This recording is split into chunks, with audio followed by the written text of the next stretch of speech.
I'm not sure where this discussion is gonna go, but it's something that has been on my mind since uh, MK1 was announced, and then it came out, and the reviews started to happen, people talking about it, and uh,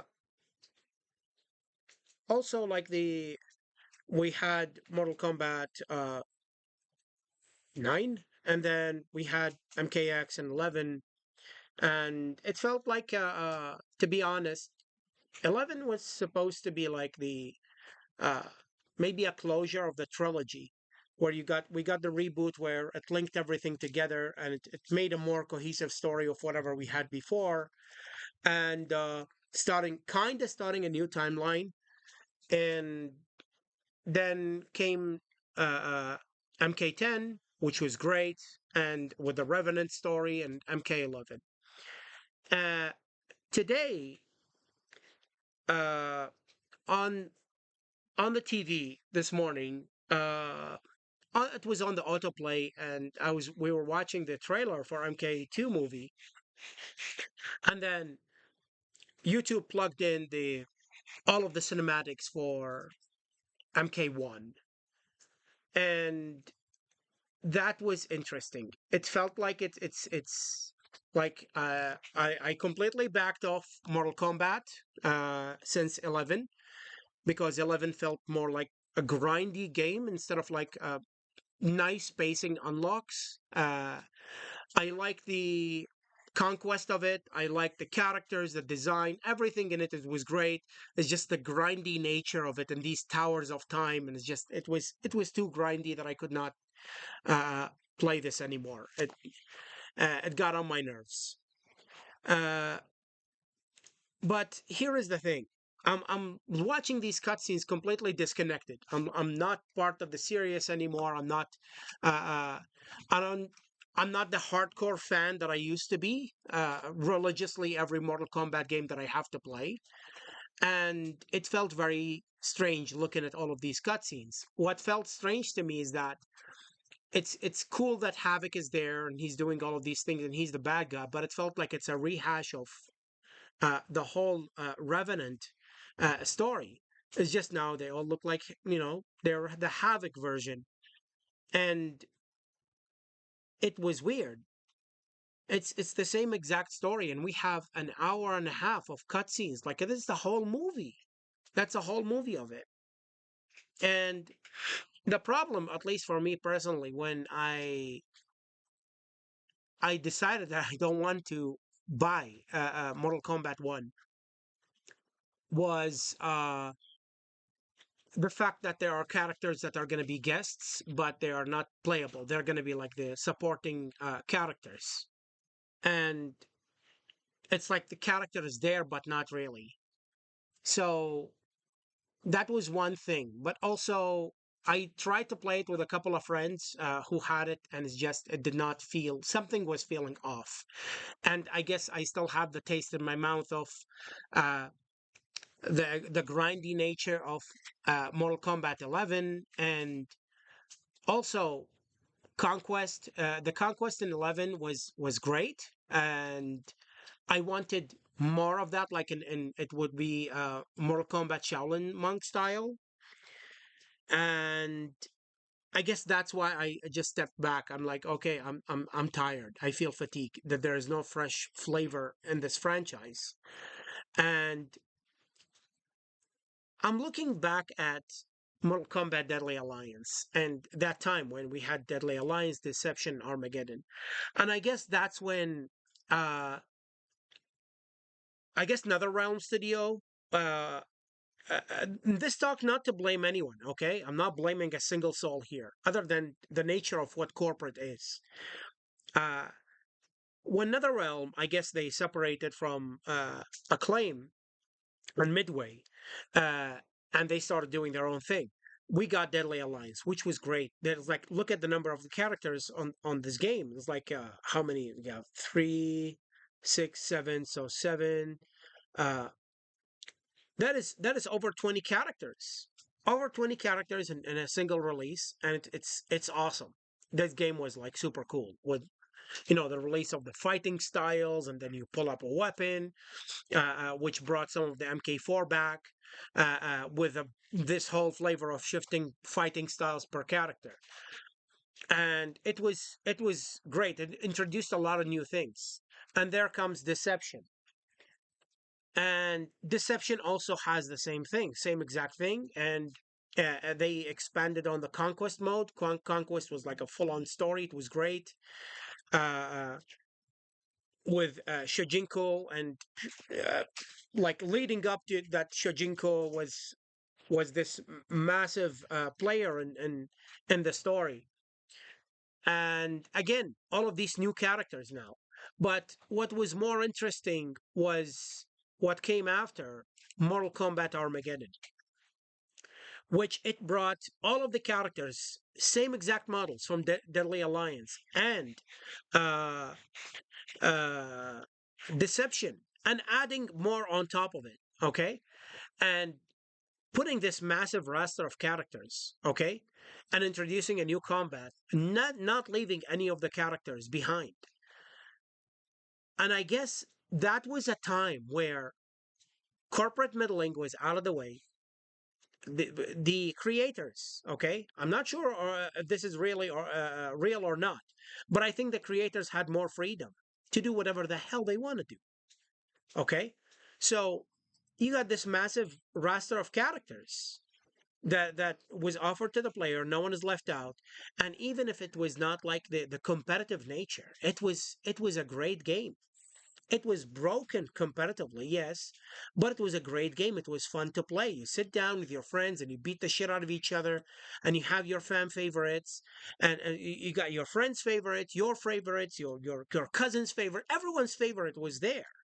And it's just this wholesome fun of anyone can pick this game up and play it. You don't need to be a pro level to enjoy these games. And now it feels a little bit, how can I say, a little too polished, a little too careful. Like this is how it feels. And I think also like they would worry from fans backlash as well, where they would be like, oh, they're reusing models. Who care if you're reusing models? If you're reusing models, if you're reusing moveset from the previous game, okay, to offer bigger roster, to offer all of the characters are being there. And again, I think it's the competitive nature. It's like this thing where we want the game to be in tournament settings. We want it to be an Evo. So there has to be this balancing polish, that constant polish that I think before was not happening. Previously, they want to put a game out and that people are going to have fun with. Fans are going to love it. And that's what matters the most. And also the developers were having really fun with that. And that's why we got mocap. The crazy character mocap, and we got a skeleton that is fighting previously in MK4. Uh, we got this crazy shit that is just like I mean, the character customization where you make your own characters in Armageddon is a statement to that. You can make these ridiculous broken characters. And I think that's what's going on, is that the products are way too polished. It's no longer a video game. They're trying to make it something that is more. And I think that is kind of affecting what the game is going to be. I think that the developers need to step back, or pass the torch to someone else if they got tired of it, or they need to step back and reevaluate and have fun for the next one.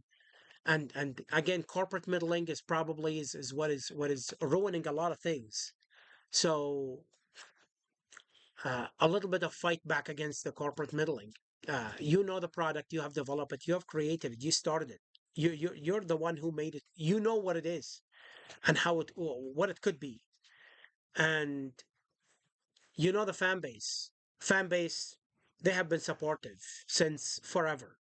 whatever game that has been being pushed out. Yes, there are the naysayers out there.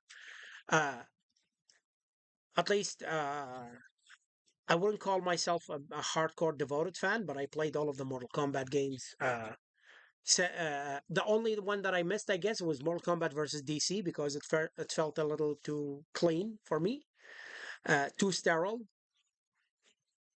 from what we're used to. Uh, but yeah, it seems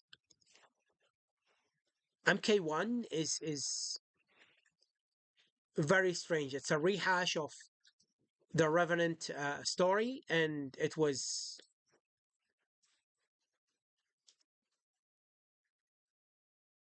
something was off. Something was off about it, and the fact also like characters being left out. Uh, like it could have been characters from MK10 and MK11 and mash them together and put them all on the roster there. And it's okay if the combat is not going to be as clean. Just have fun with it, or put a pause on the whole fighting game genre. Get back to doing some adventure stuff. Maybe that'll work. I would kill for another Shaolin monks with more characters. Take all of the characters that you have right now in MK11 and MK1. Okay, take all of those. Take all of these models and make a Shaolin monks style adventure game. The story doesn't have to be the greatest story. We're talking Mortal Kombat here, so please go more stupid and ridiculous. Just don't care about the people who are trying to make the story realistic, or they're trying to tell the next story of Olympus. It's a ridiculous story. It's a ridiculous world. Go ridiculous with it and make an adventure game that everyone can have fun with. I think that would be the better path for Mortal Kombat. At least to cleanse the taste uh, from having like this constantly new fighting game every the tradition of having a fighting game constantly over and over. I think that might help shifting perspective. And I don't know where this discussion is going anywhere. It's just random thought I had this morning, and it's been going on marinating since morning, since I had my breakfast. Now we're lunchtime. So yeah, uh, overall presentation looks amazing on Mortal Kombat 11. I'm not gonna say anything against that. I think there's so much budget into it that even my kid was asking me this morning. It was like how hard. It was like this looks so nice. It must be hard. And I told him yes, it takes a lot of people to do all of that work, from modeling to sculpting to texture rigging, mocap cleanup, animation, lighting, environment artists doing all of that work, technical artists doing all of that magic that they do. It's a really highly polished product. It's not a bad product, but it's reached a point where these games it's not it's way too much for the professional players than the general public, where someone is gonna, oh, someone who likes fighting games, and that's it.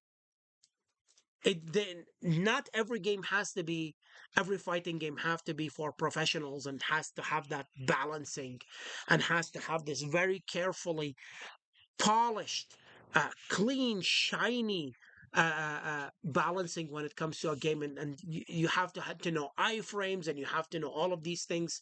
I mean, if you put it there, it's great, but you just sometimes you gotta take it easy, with all of these systems that makes the game a lot much more complex, that it feels like you have to study a new degree to understand what the game is. uh So yeah, this is just a random thought of an old MK fan, and again, I just want to say the original team who started Mortal Kombat from beginning. Thank you for making Mortal Kombat. It's a massive chunk of my life. Uh, Mortal Kombat mythologies, Sub-Zero mythologies, is what started me on the path of game development. As broken as that game was, it inspired me to become the man that I am now, and it's the career that I kind of have right now is what's paying the bills. So thank you for everything, and uh, your work is a massive chunk of my life. So yeah, I guess that's it. That's wrapping up this random thought. And Ed Boon, John Tobias, thank you for everything.